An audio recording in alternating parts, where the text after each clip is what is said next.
So you cannot touch her. She bites. Like just in general? Yeah, pretty much. She's getting better. Yeah. Like I got her from the city kennel, and they're like, oh, she's like snappy, and she was a mess. She was totally overgrown. She was like dreadlocked. Yeah. And they thought she was a senior, so I pulled her with like much difficulty. It took me like an hour to get her in the car. Yeah. She snapped at me a couple times. I took her to Gateway. Yep. They had to like sedate her, completely sedate her, and shave her down. Like she wouldn't let anybody touch her. Yeah. She's improving. I think the problem is she's got a lot of skin issues. Okay. So a lot of it was like pain related. Sure. She just didn't want to be touched. What kind of skin issues does she have? Well, like she just had first of all, she had like gnats to the skin. Yeah. You know how they Oh, yeah. and they're really Painful. tight? Yeah. And then when she came out, she got kennel cough, and we put her on doxy, and then we found out she was allergic to the doxy, so she was just like breaking out and stuff. Nasty, Yeah. itchy. And everything's pretty much, it's better now, but you can see like she's got all kinds of shit on her face. Like she needs to be like brushed and groomed. She just won't let you though. She'll do this, and you can kind of like nudge her with your foot, but if I reach to pet her, she'll maybe let me do 2, and then she'll whip her head around and snap. Is it only just like snaps like that? And like how much commitment is there behind it? No, like she bit Kim, like she bit him, like he needed a suture. He wouldn't do it, but he needed a suture. Yeah. Yeah. Nice. Yeah. Okay. And she got like in some garbage one time, and I just like took my foot and just kind of like nudged. I'm like, hey, get out of there, and she whipped around and. Okay, so obviously I know that you had said in the message the goal is getting the muzzle on her, right? Yeah. What is the goal with this dog? So my thinking was I put the muzzle on her when I start to touch her. Sure, yeah, get her used to it. And then she gets used to the touch. Yes. And then once you can touch her, then we can work with her on other stuff. Yeah. It's nothing like obedience-wise. Yeah. But she just needs to get used to handling. Yeah, I can't put a collar on her. I mean, we can't take her to the groomer because we can't put a muzzle on. I tried a couple times. I've gotten like her face like in the muzzle. Yeah. And then as soon as I try to clip it, she'll like whip it out. And she's super fast. Yeah, I believe it. Fast. Okay. And she doesn't give a whole lot of warning. She doesn't give a whole lot of warning, and her ears are like almost always back like that. So like you never know. Some dogs you could tell right away when they're going to bite you. No. Kind of Yeah. I've had a couple other dogs that were very similar looking to this one that were all like just like wired like that. Yeah. She's a total terrier. Yeah. She likes to, she loves to wild. Like, touch stuff and shake it. And Betty, come here. Yeah. Okay. Gotcha. All right. Well, let's see where she's at with the muzzle stuff here first. See if we can get her fitted up with one. I see you got a Baskerville there. Were you just trying to do it with the other one? Well, I figured this one would be easier just because you just have to, just stick it on and clip it real fast. Is that a 2? We may want a 3. 2. Let me check a 3 real quick. Okay. Does she just kind of aim for hands or what? Anything? Yeah, pretty much. All right. She'd probably bite in the face too if you were close enough to her. Mm-hmm. Yeah. Hypersensitive. Yep. So you can see just that quick flinching and stuff. Yeah. So the first step here that I'll try to do is I'll try to obviously do something where I could guard myself to some degree. I usually will step on the leash where their range of motion is pretty limited. And then I just want to get her used to having this thing near her, right?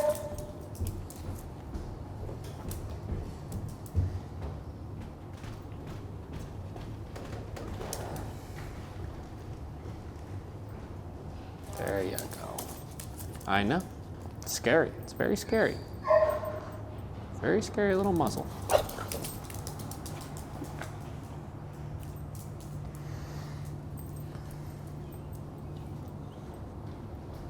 There you go. Good.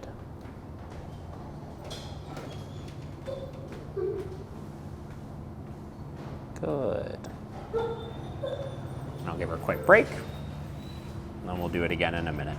And I'm just going to do that a few times here until I could get that flinchiness a little bit less. It's crazy when we see just like how much every like muscle in their body tenses up like that. Yeah. And I mean, I don't think, like I said, I don't think it's not behavior based. It's just probably that she just felt like shit for so long. Sure. I mean, it's probably a lot of that, and I'll be honest, like we see a lot of dogs just genetically are like this. Yeah. You know, they're just so hypersensitive to touch. Yeah. You know, and then what happens is, you know, not from abuse or anything, but just in general. And then if something bad happens, or if they run into a situation where they do bite when they start getting hypersensitive like that, it just builds so fast, you know? Yeah. Well, that was my other thought, was that from the time she was a puppy, she probably was like this, and nobody could groom her. Yep. And that's why. And it got worse and worse and worse and worse. And then they get dumped from it. She was a huge mess. Yeah, nobody could Exactly. touch her. Yeah. So it's like, you know, not necessarily that she was probably in this super neglected situation or anything, but you're right. Like, they just couldn't do anything with her, and because of that, just dumped her. You know.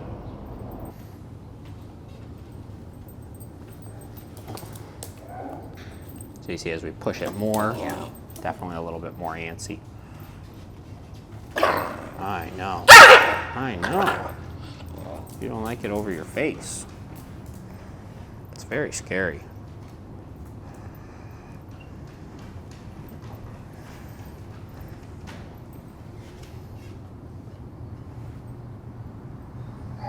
So same process as I push it more, I'm just kind of working through and just kind of ignoring some of the nonsense initially and seeing what we can get with it.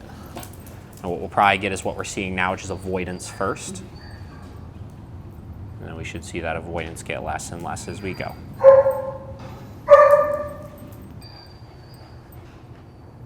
You have fun one on. I feel like you always get the fun ones, you know? You like attract them. My dogs love her. Yeah? Is she good with other dogs? Yeah. That's good. Yeah, she's fine. We'll see that all the time. I mean, she'll pull this shit with them when they get. She doesn't like them to get close to her. She Sure. doesn't like any kind of like physical play. Yeah. She'll run and. Okay, so I have 2 lanyards attached here. One is for the back straps, one is for the front. So the idea is I get the back ones on, I snug it while pulling this over the face. Okay. Right?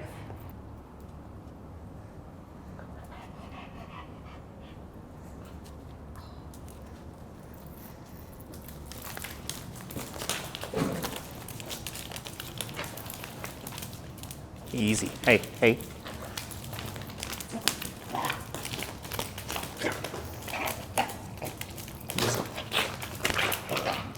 Easy.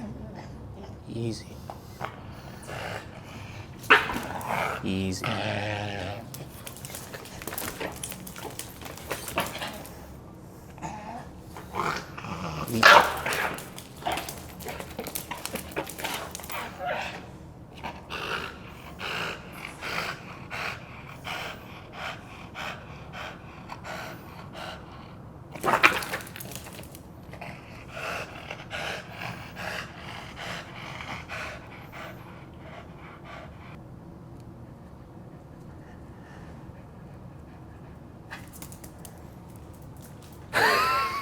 Jesus.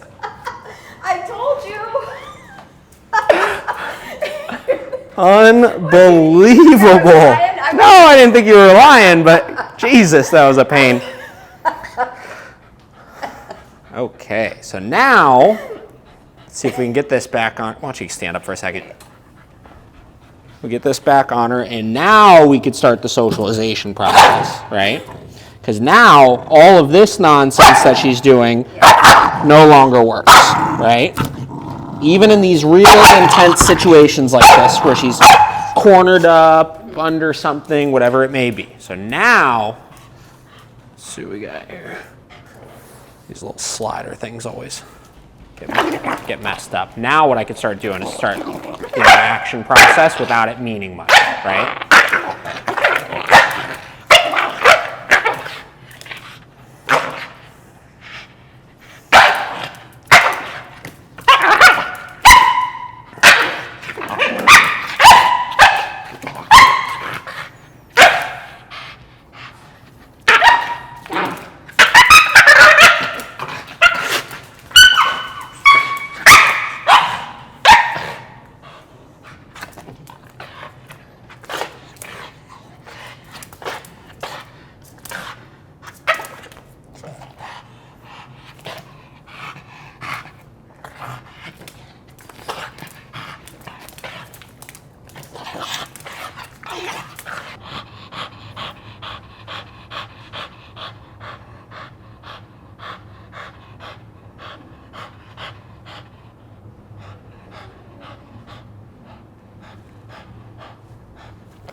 Some little talon nails too. I don't know. You need a nail trim. Yeah, you need an attitude adjustment too. I know.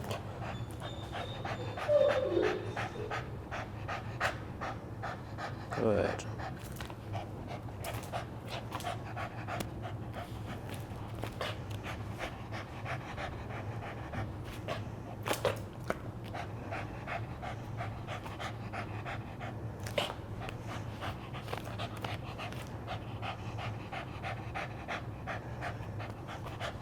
Yeah, you a big fan of the paw move? You like that one? I'm not that bad, I promise. I just wanted to put a muzzle on you. That's all.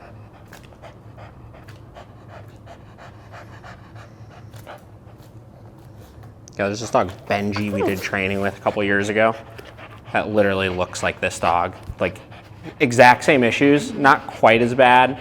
He was more so about like feet and stuff. Like he would get like psycho like this over feet and like would bite you pretty hard. But it's so funny, just same deal, like little terrier, just like this dog. He was a little bit smaller. I know. Are we playing now? Do you want to hold my hand? Yeah, that's how she was when I picked her up. I mean, I don't know how I got her in the crate. Like I got her in the crate and one of the techs from Gateway came out and we both like barely touched the edges of the crate and carried her in. Yeah. Because she would go at you from Yeah. the crate.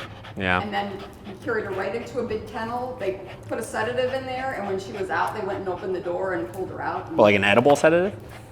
Or what? Yeah, that's something they put in a like treat or something. Yeah. You know, just enough for her to get like super groggy and then. Sure. Because they couldn't breathe her. I know. You're gonna wear yourself out here. You will. I'm surprised you're not tired already.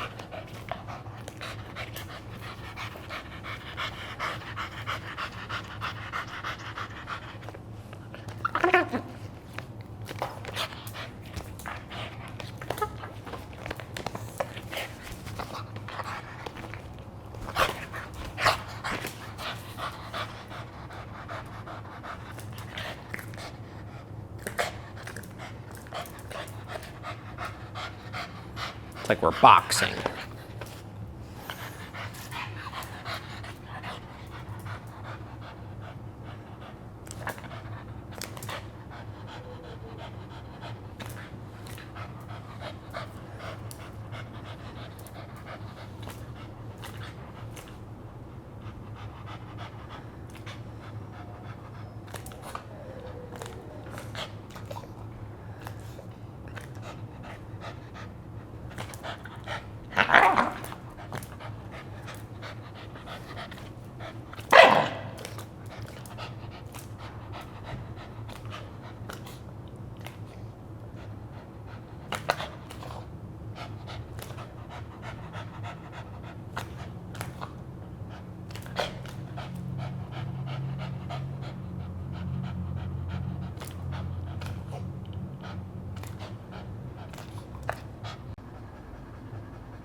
How did you guys wind up getting her groomed again?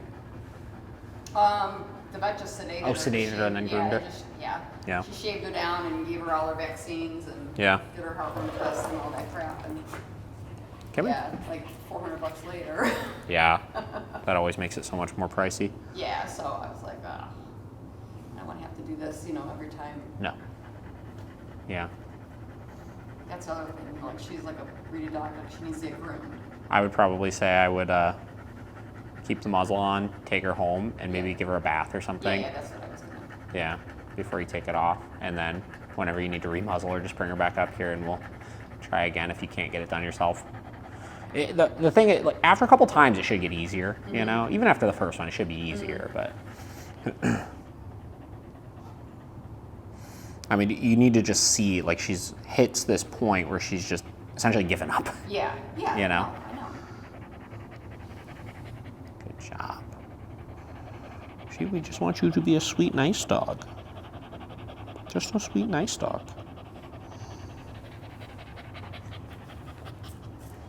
I'm just kind of letting her get away for a minute. Pulling her back in. Come here. Come here. once I get her closer, going right back to the interaction again.